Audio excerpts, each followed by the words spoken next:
So today we're going to draw some cakes. We're going to draw cakes in the style of the artist Wayne Diebold. Wayne Diebold was a famous artist in the 1960s.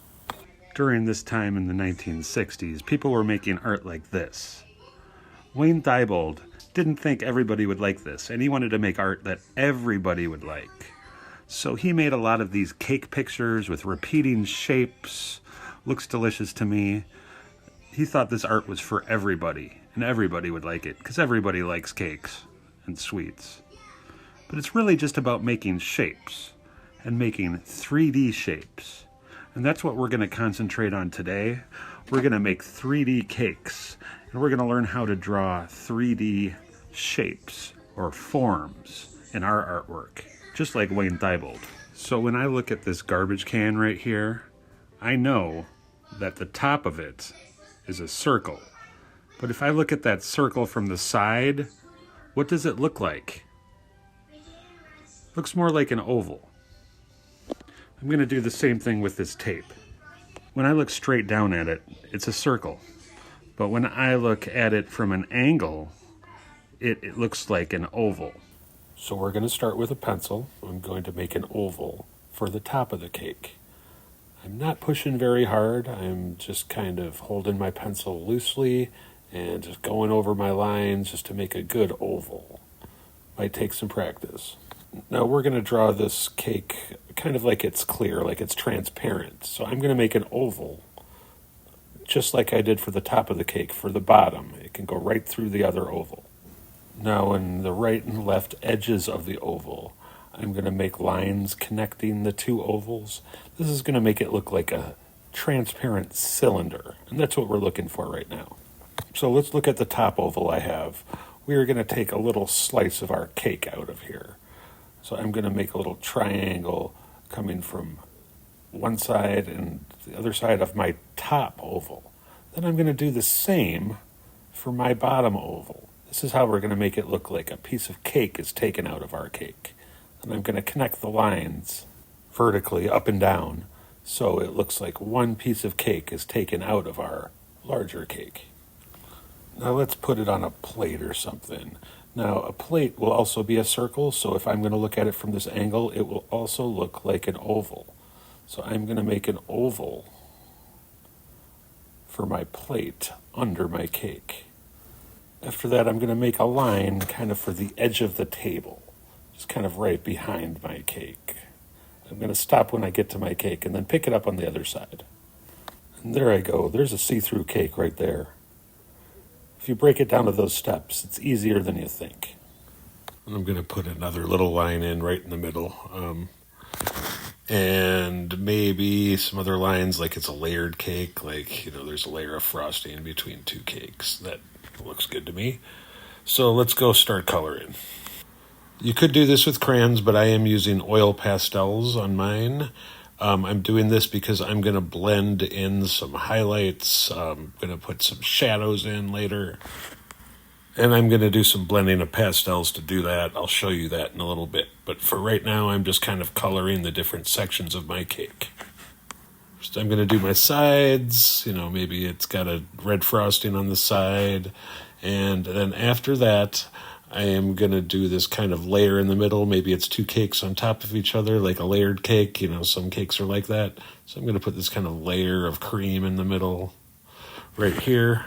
Then I'm going to color, the rest of my cakes, the rest of my layered cake. Maybe it's a red velvet or something. So I'm going to color in where that missing piece is. Now let's color the top of it a color. Maybe it's got some, strawberry frosting or something like that. Use whatever colors you'd like. Take your time, do good coloring. Then I'm going to color in the plate. Color it a different color. Really understanding where the plate is and where the cake is in your drawing will really make this drawing come together. Then I'm going to color in the table a different color. Don't use the same colors right next to each other. Switch it up. It will just let you see the stuff way better. If you're using crayons or markers or something, you could stop after this step, but we are using oil pastels, and we're going to blend in some shadows for fun, for a challenge. So there is another step if you do that, but if you use crayons or markers or something, you could stop after this. But if you're using pastels like me, let's make some shadows and talk about what light source is. When I think about light source, you've got to think that light will be coming from one side of the paper. It'll be shining down. It'll make a little shadow on the thing you're drawing, but it will also have a cast shadow on the ground. If I change the side that the light comes from, the shadow will be on the other side. So let's do some highlights and shadows in our artwork.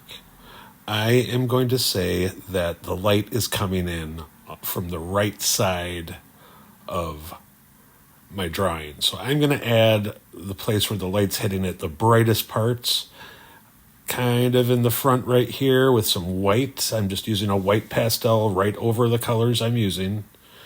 Maybe the light would hit the inside of the cake here. We're just got to kind of have to think where the shadows would go and what area the light would hit, say if it was coming in from the right.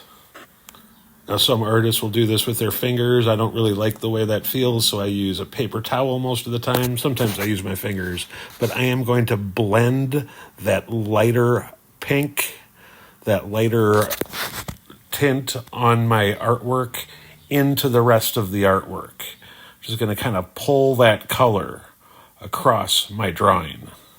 Now I'm going to take some black pastel and I'm going to think about where the shadows would be. Where's the darkest part? So I'm going to put some right on the side here. Down on the left side, there would be a cast shadow going off. So I'm going to add some black in this area. I'm just going to kind of fill it in. I'm just kind of pushing kind of lightly there. And then I'm going to kind of smear that together with some Kleenex, some paper towel, or with your fingers. That's fine too.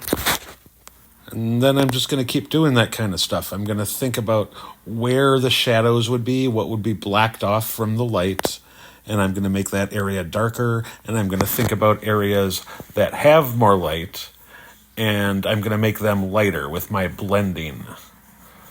So there will also be a cast shadow inside the cake where that missing piece is, where the rest of the cake would be blocking the light.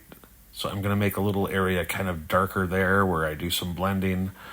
Also, the one side, the right side of the cake would be blocked off with light, so that should be a little bit darker than the left side, where that could, because the left side would get the light. At the end, if you want to decorate the top of the cake or write a message or something, that's up to you. Go for it. But that's how we do it. I hope you like this. I hope you like Wayne Thibault. And I hope you like drawing cakes. Have fun with it.